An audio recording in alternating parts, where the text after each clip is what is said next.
there folks, this is Josh, Stoney Ridge Farmer. Welcome back to the farm. It's another beautiful day, as you can tell, here on the foothills of the Blue Ridge Mountains of North Carolina.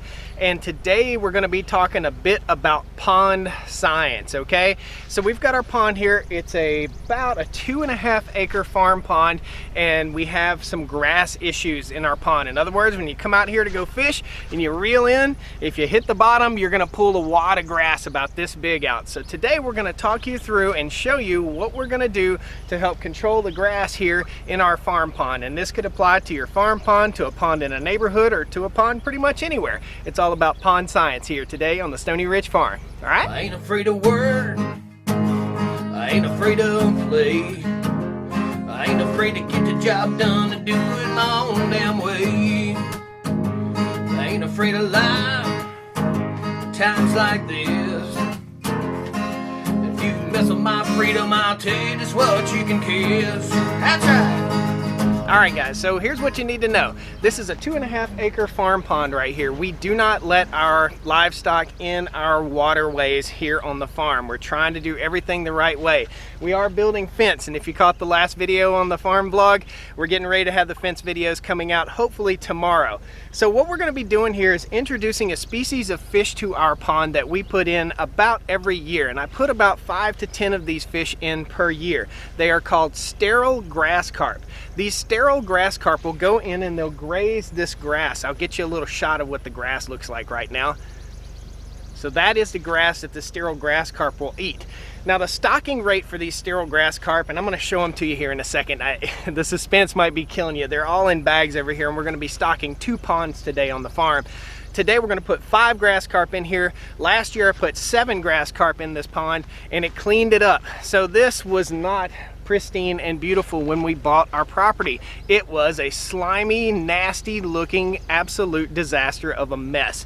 And what we've done is restore this ecosystem. We still leave some grass on the sides of the pond banks here, and we still leave a little bit of grass. We don't want to overpopulate our pond with grass carp and eat all the grass, because that's going to take away some of the fish habitat.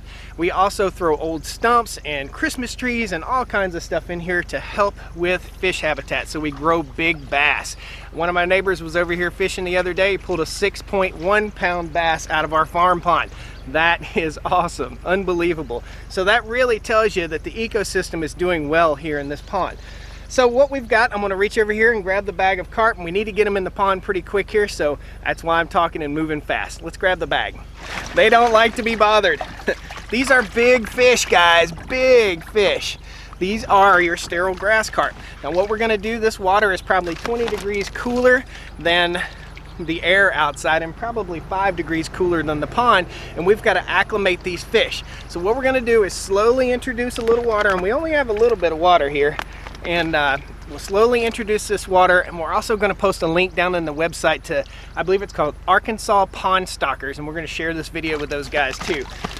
So we're going to start introducing these guys into the water, and they're going to do the job of keeping our pond clean. So no more green slime on the top of the pond. These are herbivorous fish. They're herbivores. They are cows for the pond. Awesome. Let's get them in there.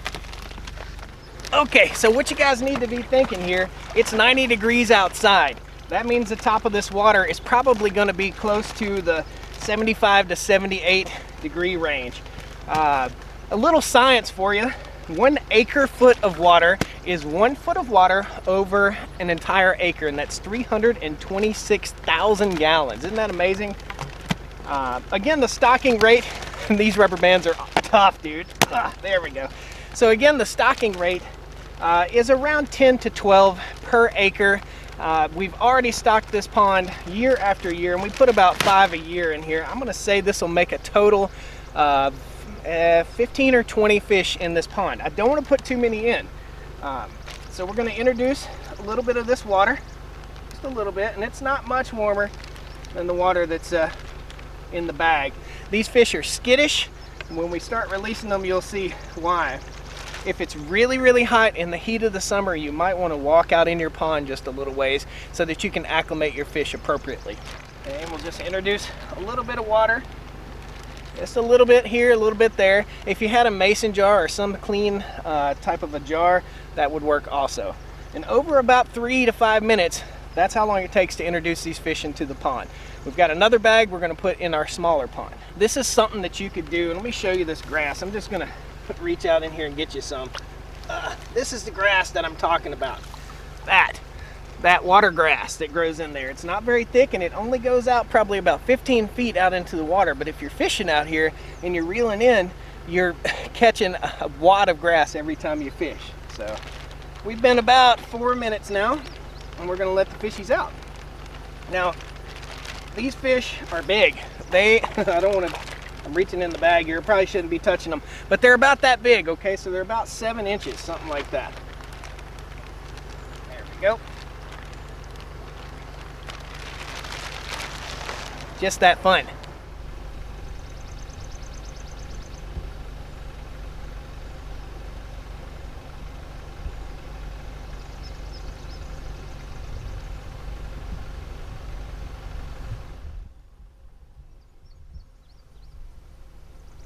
So it's just that simple. If you've got a pond that's covered in lilies, or you have a grass problem in your pond and you want to get it under control and you don't want to use chemicals and poison your pond, then this is a way to do it. Now, there are several chemicals out there that you can put in that will block sunlight through the water, but that just basically is very non-selective. In other words, that's going to kill everything, and we don't want to kill everything. We want to keep our little ecosystem. We've got fish habitat all through here. We've got bass habitat. We've got bluegill, brim, perch, catfish, all sorts of fish in our little farm pond here. And this is one way to maintain your farm pond without putting any chemicals in. Now, I've got another bag of fish right in here, and we're gonna go right across the way to our other new pond. All right, we're over here to the other pond. I might as well talk to you and show you this too.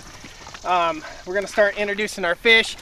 What you need to know, the reason the grass carp are so big when you get them, they're again 6 or 7 or even 8, maybe 10 inches.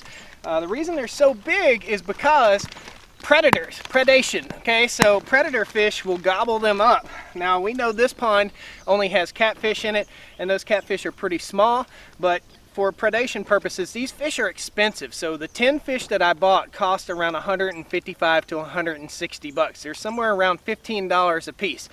So they're expensive, and they're worth their weight in gold because, once again, they're gonna eliminate that from your pond. That's what this is all about. Holistic pond management, doing things right. Awesome, they swam right off. I hope to see you again here on the Stoney Ridge Farm channel. Please jump in, pound that like button, subscribe to the channel. I'd love to have you back.